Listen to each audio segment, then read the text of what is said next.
Hello friends, मैं Yogendra Sharma, motivational speaker, career coach और corporate trainer.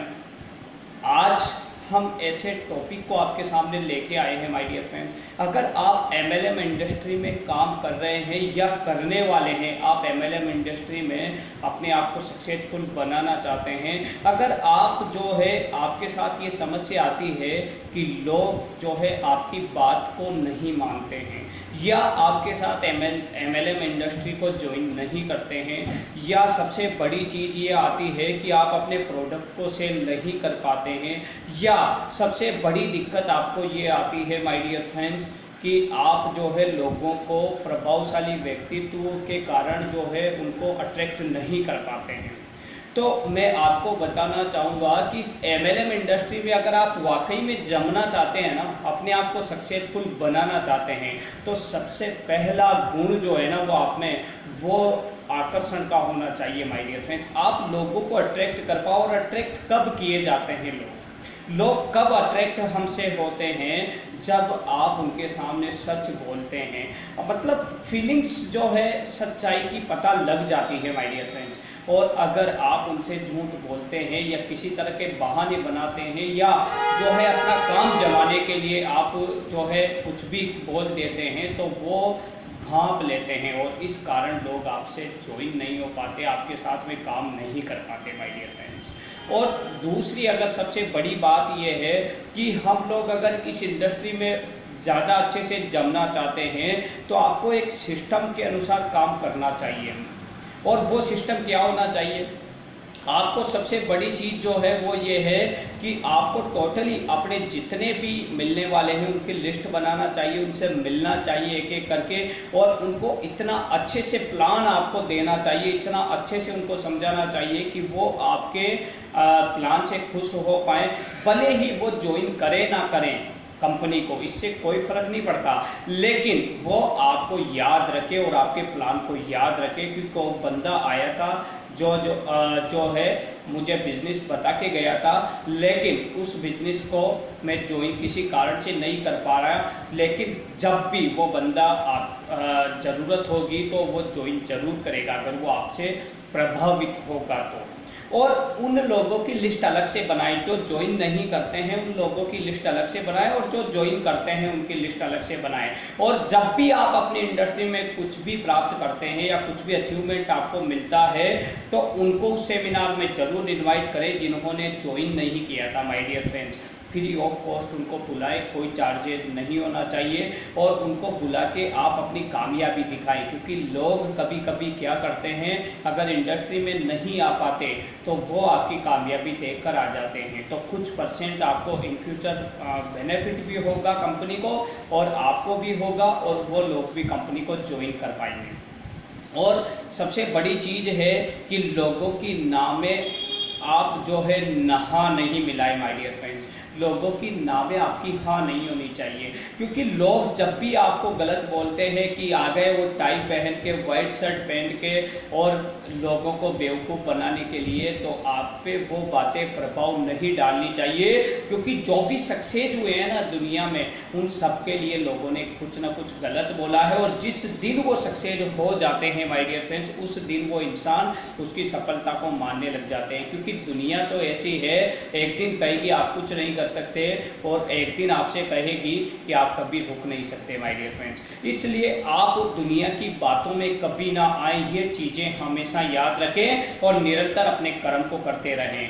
मैं आपको रामायण के एक ऐसे पात्र हुए हैं जिन्होंने वाकई में सिखाया कि मार्केटिंग कैसे करनी चाहिए, प्रभाव कैसे जमाना चाहिए, और वो थे माय डियर फ्रेंड्स अंगद, जो बाली के पुत्र थे, अंगद थे। और भगवान राम ने जो है रावण को समझाने के लिए उनको दूत बनाकर भेजा था कि जो है अगर वो सीता को छोड़ देते हैं, तो अंतिम बार अंगद जी को भेजा गया था कि अगर सीता को छोड़ देते हैं तो हम युद्ध नहीं करेंगे और जो है हम वापस लौट जाएंगे। तो जब अंगद मुख्य द्वार पे गए मुख्य द्वार पे जाने के बाद जब गेट खोला गया तो उनकी प्रतिक्रिया देखिए, मतलब एक उस अंगद जी से दूत बनकर गए थे। ये समझ लीजिए कि उस इंडस्ट्री के दूत आप हैं और आप किसी बंदे के पास जा रहे हैं तो उसके सामने आपको प्रभाव जमाना है, वो किस तरह जमाएंगे। जैसे ही उन लोगों ने कहा कि अपने हथियारों को यहीं पे डाल दीजिए, तो अंगद जी ने उन हथियारों को अपने हाथ से बाहर फेंका और बाहर फेंक के जो है अपनी सेना के बीच वो अपने हथियारों को फेंक दिया माय डियर फ्रेंड्स। क्योंकि ये हमारा सबसे बड़ा गुण होना चाहिए।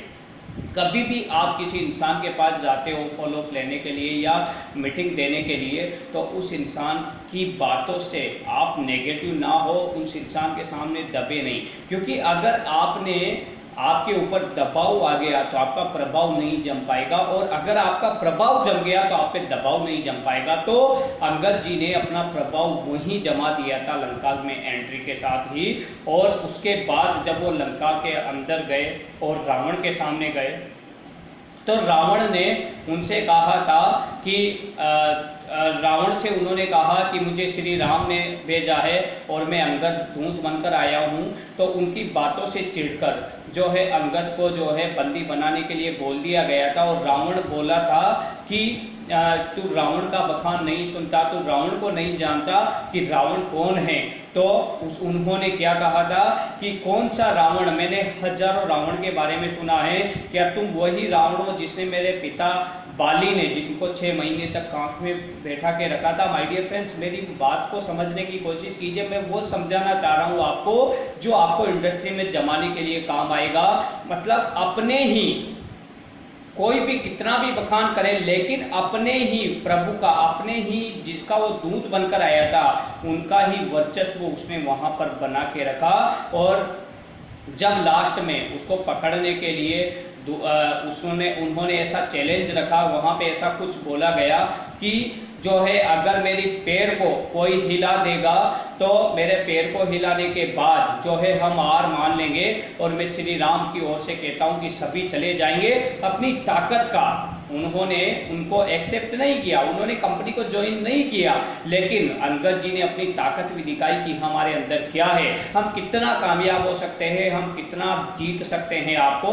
और उन्होंने भगवान श्री राम का नाम लेकर, और जब राज्यसभा में जो है पैर रखा, पैर रखने के बाद जो है पूरी राज्यसभा में कोई भी, मतलब पूरी सभा के अंदर कोई भी ऐसा बलवान नहीं था जो उनके पैरों को हिला पाया था। मतलब अपना प्रभाव भी जमाया, अपनी ताकत भी दिखाई और अपना एक अच्छे दूत का फर्ज उन्होंने निभाया। और जब उनको पकड़ने के लिए सेना भेजी गई तो वो उड़कर आकाश मार्ग से जो है अपने जहाँ पे वो रुके हुए थे सारी सेना, वहाँ तक आ गए। इसलिए मैं आपको एक बात बोलना चाहूँगा। और उसके बाद में जो रावण था तो रावण देखता रह गया। मैं आपको यही बोलना चाहूँगा कि अंगद से हमें सीखना चाहिए। आप देखिए इस पार्ट को, गूगल पे सर्च करिए और देखिए इस पार्ट को कि कितना सीखने को मिलता है। अंगद से हमें ये सीखना चाहिए कि कैसे प्रभाव जो है दूसरे व्यक्तियों पर जमाया जाए जिससे वो हमारी इंडस्ट्री को ज्वाइन कर पाएँ। और दूसरी बात, अगर आप प्रभाव नहीं जमा पाते हैं तो आप अपनी ताकत भी वहाँ पे दिखाएं माय डियर फ्रेंड। ताकत से मतलब मैं ये नहीं बोल रहा कि आप लड़ाई झगड़ा करने लग जाए, किसी इंसान को मारने लग जाए, मैं उसके नहीं बोल रहा हूँ। मैं ये बोलना चाह रहा हूँ कि आप कितने कामयाब हैं, कितनी सफलता आप प्राप्त कर सकते हैं, ये भी आप वहाँ पे बताएं। क्योंकि सफलता ही इंसान को आपकी तरफ अट्रैक्ट करती है माय डियर फ्रेंड्स। और अगर आप ये चीज़ें नहीं दिखा रहे हैं और उसके बाद भी इंसान नहीं मान रहा है, कोई दिक्कत नहीं है, आप वहाँ से उठ के आ जाइए, लेकिन वो इंसान आपको कभी भूल नहीं पाएगा क्योंकि आपका प्रभाव उस इंसान के माइंड में बैठ चुका है। और जिस दिन उस इंसान के माइंड में बैठेगा कि मुझे वो इंडस्ट्री ज्वाइन करनी चाहिए, उस दिन वो आपको कॉल करेगा, भले ही 2 साल बात करे, और कॉल करके बोलेगा माय डियर फ्रेंड्स कि मुझे भी आपके साथ काम करना है। इसलिए मैं आपको एक ही बात बोलना चाहूँगा कि अगर MLM इंडस्ट्री में आपको अपना नाम कमाना है ना, तो धैर्य और सब्र के साथ, पेशेंस के साथ काम करना होगा और रेगुलर जो है अपनी स्किल्स को सुधारना होगा। और लोगों की नामें हाँ कभी आपको मिलानी नहीं है। अगर आप निरंतर काम करते हो, रेगुलर काम करते हो, 5 साल आप इस इंडस्ट्री को दो, 5 साल के अंदर जो है ये इंडस्ट्री आपकी ज़िंदगी को बदल के रख देगी माय डियर फ्रेंड्स। जय हिंद, जय भारत।